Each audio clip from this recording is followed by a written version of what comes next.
नमस्कार, दृष्टि IAS YouTube channel पर आप सभी का स्वागत है। मेरा नाम है निखिल और आज की वीडियो में हम बात करेंगे डाइस, क्यूब एंड क्यूबॉइड के प्रीवियस ईयर क्वेश्चंस की। इसके पहली दो वीडियो में हमने डाइस और क्यूब एंड क्यूबॉइड को बड़े अच्छे से समझा है। आज हम देखते हैं प्रीवियस ईयर में कैसे क्वेश्चन पूछे गए हैं इन दोनों टॉपिक से। तो शुरुआत करते हैं पहले प्रश्न से। पहले 3 प्रश्नों के लिए निर्देश है और ये क्वेश्चन आपका पूछा गया है, 2018 का शायद क्वेश्चन है। किसी एक ही ठोस की घूर्णित या फिर रोटेटेड स्थितियां दिखाई गई हैं। ठोस के विभिन्न फलक विभिन्न भिन्न प्रतीकों जैसे बिंदुओं, क्रॉस तथा रेखा द्वारा चिन्हित हैं। दिए गए चित्रों के बाद आने वाले 3 प्रश्नांशों के उत्तर दीजिए। मतलब आपको इन फिगर पर जो बेस्ड क्वेश्चन है उनके आंसर आपको देने हैं। देखते हैं क्या क्वेश्चंस दिए गए हैं। 2018 का देखिएगा ये क्वेश्चंस हैं।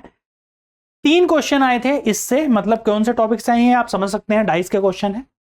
एक ही बिंदु वाले फलक के विपरीत फलक पर क्या है। एक ही बिंदु कहां पर है, देखो यहां पर है। इसके विपरीत आपको बताना है। जब हमने डाइस पढ़ा था तो समझा था क्या देखते हैं हम। सबसे पहले देखते हैं कॉमन। कॉमन क्या है इन दोनों फिगर की मैं बात करूं तो क्या क्या कॉमन है। पहली और दूसरी फिगर में कॉमन क्या है। एक तो 2 बिंदु कॉमन है और क्या कॉमन है, एक ये कॉमन है, स्ट्रेट लाइन या फिर जो रेखा है ये कॉमन है। अब ये मत समझना कि ये तो सीधी है और ये हॉरिजॉन्टल और वर्टिकल लाइंस दी गई हैं। ये जब घुमाया आपने डाइस को तो ये जो सीधी रेखा थी वो जो आपकी वो चेंज हो गई, 90 डिग्री रोटेट हो गई ये वाली रेखा। ठीक है, तो एक ही बात है, ये रेखा ही है, जो ये रेखा है वो इसी की बात कर रहा है। क्या क्या कॉमन है, एक तो ये 2 बिंदु कॉमन है और एक रेखा कॉमन है। दोनों की दोनों फिगर में आपने दोनों की दोनों लिख ली। एक तो 2 बिंदु और एक रेखा, 2 बिंदु यहां से और रेखा, और 2 रेखा और 2 बिंदु यहां पर। इसके बाद में पहली वाली फिगर में क्या बचा, एक बिंदु बचा, तो आपने लिखा एक बिंदु वाला, एक यहां पर निशान बना लिया। यहां पर क्या बचा, 3 बिंदु बचे, यानी कि 1 2 3। इन दोनों के पर हमें कोई चर्चा नहीं करनी है क्योंकि आपको क्या देखना है, एक के विपरीत कौन सी वाली सतह है। तो आप सीधे सीधे बता सकते हैं कि एक के विपरीत कितने हैं, 3 बिंदु वाली जो सतह है वो एक के विपरीत होगी। आंसर हो जाएगा आपका ऑप्शन बी। क्यों होगी, कैसे होगी, ये सब हमने बहुत अच्छे से किया है पहली वीडियो में। इसकी जो पहले जो डाइस वाली वीडियो हमने करी है बहुत अच्छे से समझा है कि क्यों ऐसा होगा, किसके विपरीत में कौन सी वाली सतह होगी। ठीक है, उस वीडियो को देख लेंगे तो बहुत आसानी रहेगी इन क्वेश्चंस को करने में। अगले प्रश्न पर चलते हैं।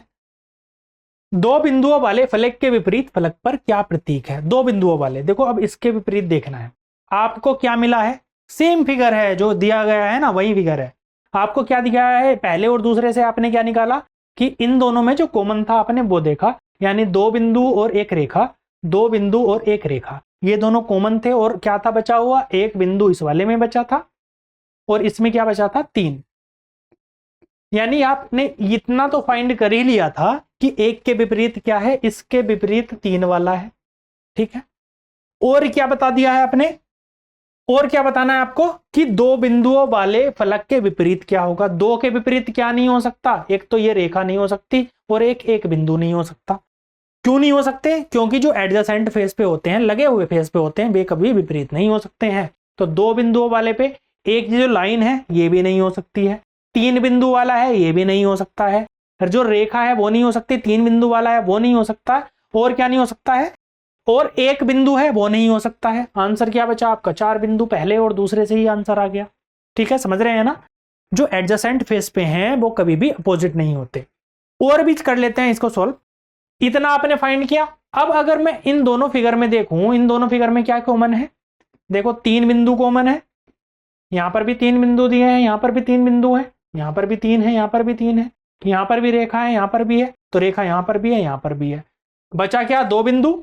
आपने लिखे 2 बिंदु यहां पर, यहां पर कितने बचे, 4, तो आपने लिखे यहां पर 4। यानी कह सकते हो आप कि 2 बिंदु के विपरीत क्या है, 4 बिंदु है। तब भी आंसर आपका आ जाएगा 4 बिंदु, यानी कि ऑप्शन सी सही आंसर है। बहुत आसान क्वेश्चन है, थोड़ा सा समझने की बात है कि जो विपरीत सतह पर होंगे वो कभी भी साथ साथ दिखाई नहीं देंगे। ठीक है, अगले प्रश्न पर चलते हैं। इसी का तीसरा प्रश्न था, 2018 में क्वेश्चन पूछा गया था।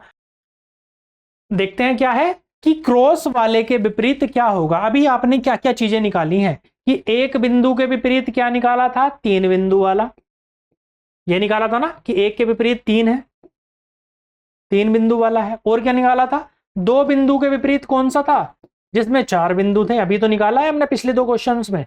तो बाकी क्या बचा, एक तो लाइन बची, यानी जो लाइन है इसके विपरीत क्या होगा, इसके विपरीत होगा स्टार होगा, यानी क्रॉस होगा। आंसर क्या हो जाएगा आपका, क्रॉस के विपरीत पर क्या है, लाइन है, रेखा है। आंसर हो जाएगा आपका ऑप्शन सी। आंसर हो गया। इतने आसान प्रश्न थे। अगले प्रश्न पर चलते हैं, देखते हैं क्या प्रश्न है। फिर से डाइस का प्रश्न है। एक घन के फलकों पर 1 2 3 4 5 6 के 6 अंक चिन्हित किए गए हैं। घन के 3 दृश्य नीचे दर्शाए गए हैं।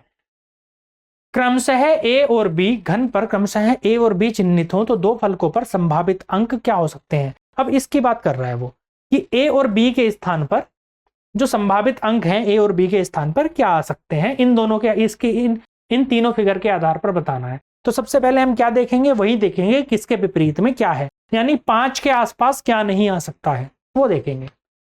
इन दोनों में कुछ कॉमन है, हाँ आप कहोगे जी कॉमन है, एक कॉमन है, तो आपने लिखा एक, पहली और दूसरी फिगर से। एक यहां पर भी है, यहां पर भी है। हम क्या करते हैं, जब कॉमन होता है तो क्लॉकवाइज डायरेक्शन में चलते हैं, जबकि एक ही कॉमन होता है। तो इसके क्लॉकवाइज 4, तो यहां पर आपने लिखा 4। इसके क्लॉकवाइज यानी कि घड़ी की सुई की घूमने की दिशा में 6, तो आपने लिखा 6। ये इसका काम खत्म हो गया। इस वाली फिगर को देखो, एक के क्लॉकवाइज डायरेक्शन में यानी कि घड़ी की सुई के दिशा में क्या है, 3 है, यहां पर आपने लिखा 3। और इसके क्लॉकवाइज क्या है, 2, यहां पर लिखा आपने 2। इसी से क्या पता चल गया हमें कि 2 के विपरीत 6 है, 3 के विपरीत 4 है, और 1 के विपरीत क्या हो जाएगा आपका 5, यानी कि जो 5 और 1 है वो एक दूसरे के क्या है, अपोजिट है। अगर 5 सामने है तो 1 पीछे होगा। अब आपको क्या बताना है कि ए और बी के स्थान पर क्या आ सकता है। जो विपरीत होते हैं वो कभी भी एक साथ दिखाई नहीं देते। ये पॉइंट आपने दिमाग में बैठा लीजिए कि जो विपरीत होते हैं विपरीत सतह पर होते हैं, मतलब अगर ऊपर है तो नीचे वाला कभी नहीं दिखेगा, सामने है तो पीछे वाला नहीं दिखेगा, अगर राइट वाला दिख रहा है तो लेफ्ट वाला कभी नहीं दिखेगा जब आप डाइस का क्वेश्चन कर रहे होंगे। तो 5 की विपरीत सतह पर क्या है, 1 है, यानी 5 के साथ कभी भी 1 नहीं दिखेगा। तो इसने क्या पूछा है कि दो फलकों पर संभावित अंक क्या हो सकते हैं। 5 के साथ में कभी भी 1 नहीं हो सकता, ना तो यहां पे ना यहां पे, तो यानी ये भी नहीं हो सकता, ये भी नहीं हो सकता, क्योंकि यहां पर भी 1 आ रहा है, यहां पर भी आ रहा है, यहां पर भी 1 आ रहा है। आपका आंसर क्या हो जाएगा, ऑप्शन ए। सिंपल है, इतना सा पॉइंट समझना था, सॉल्व हो गया था आंसर। अगले प्रश्न पर चलते हैं। 3 सेंटीमीटर भुजा वाले एक ठोस घन के सभी फलकों को रंग कर उसे 1 सेंटीमीटर भुजा वाले छोटे घनों में काटा गया है। छोटे घनों में से कितने घनों में केवल 2 फलक रंगे हुए होंगे। छोटे में से कितने केवल 2 रंगों से रंगे होंगे, या फिर 2 फलक जिनके रंगे हुए होंगे। अगर फॉर्मूले से सॉल्व करना है तो फॉर्मूला क्या होता है, 2 फलक से रंगे होने का n-2 × 12, ये होता है फॉर्मूला। n की वैल्यू आपको निकालनी है। क्या कह रखा है उसने कि 3 सेंटीमीटर भुजा वाले बड़े घन को 1 सेंटीमीटर भुजा वाले छोटे घन में काटा गया है। तो n बराबर होता है बड़े घन की भुजा बटे क्या होता है, किससे भाग करते हैं, छोटे घन की भुजा से, बटे छोटे घन की भुजा, इससे भाग करेंगे। आपका क्या वैल्यू आ जाएगी, n की वैल्यू आ जाएगी। n की वैल्यू यहां से आप निकालें तो कितनी आ जाएगी, n बराबर 3/1 यानी कि 3 रखो वैल्यू, आंसर आ जाएगा। आपका आंसर कितना आ जाएगा, 3 - 2 × 12, यानी कितना हो गया, 1 × 12, यानी आंसर हो जाएगा आपका 12। आंसर क्या है आपका 12, ऑप्शन ए। ये एक तरीका है जब आप फॉर्मूला लगाएंगे। इसे सॉल्व करने के लिए बेस्ट तरीका यही था, और कुछ करने की जरूरत थी नहीं। 2018 का ही क्वेश्चन था ये भी। अब अगर फॉर्मूला नहीं लगाएं, हम बेसिक समस्या करें जो कि अभी आ रहे हैं जिस तरह के क्वेश्चंस, तो हम उसको देखते हैं। ये एक घन बनाया हुआ है,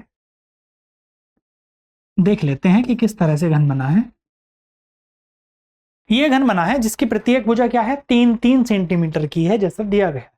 इसको छोटे छोटे 1 सेंटीमीटर वाली भुजाओं में काटा गया है। ऊपर वाली भुजा को काट दिया, जो सामने वाली है इसको भी काट दिया, जो ये वाली है इसको भी काटेंगे। देखो ऊपर से एक पार्ट में इधर भी काट दिया हमने, और जो सामने है इसको भी इस तरह से परपेंडिकुलर और वर्टिकल दोनों उसमें हमने काट दिया। इस तरह से हमने काटा, किसमें, बराबर पार्ट्स में काट दिया। कितने पार्ट्स हुए हैं अब ये देख लेते हैं। 3 3 6 3 9 9 × 27, टोटल पार्ट कितने हो गए, 27। अब बताना क्या है आपको वो देखते हैं। ठोस घन के सभी फलकों को छोटे घनों में काटा गया है। उनमें छोटे घनों में से कितने घनों में केवल 2 फलक से रंगे हैं।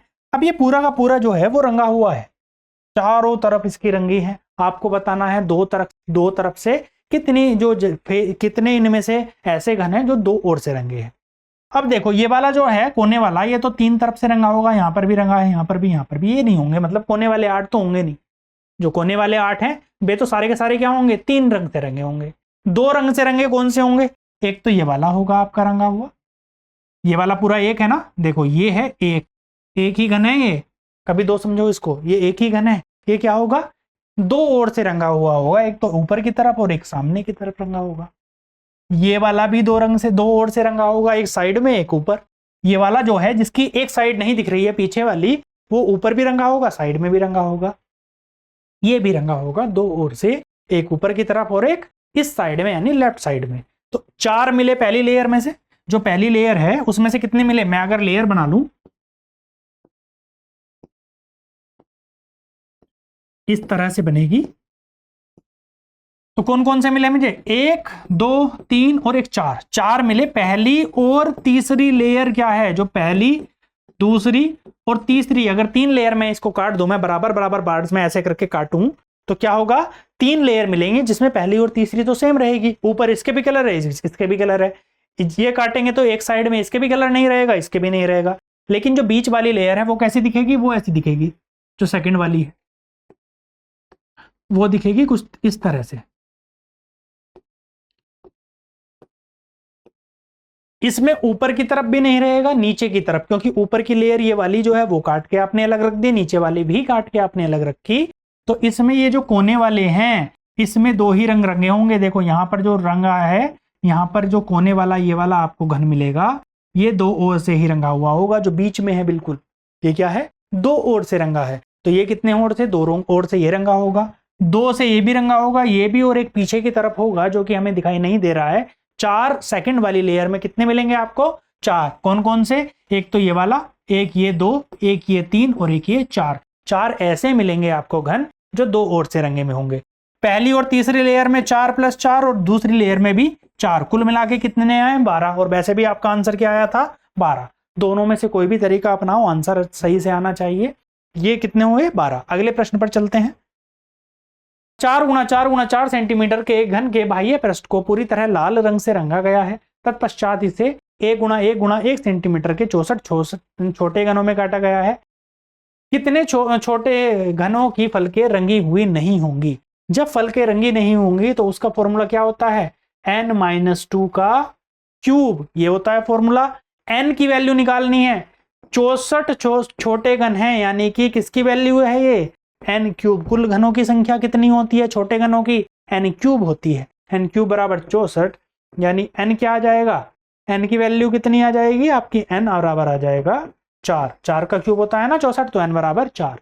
4 - 2 का क्यूब यानी कि 4 - 2 का क्यूब यानी कि 2 का क्यूब बराबर कितना होता है, 8। आपका आंसर भी क्या हो जाएगा, 8। ऑप्शन ए सही आंसर है।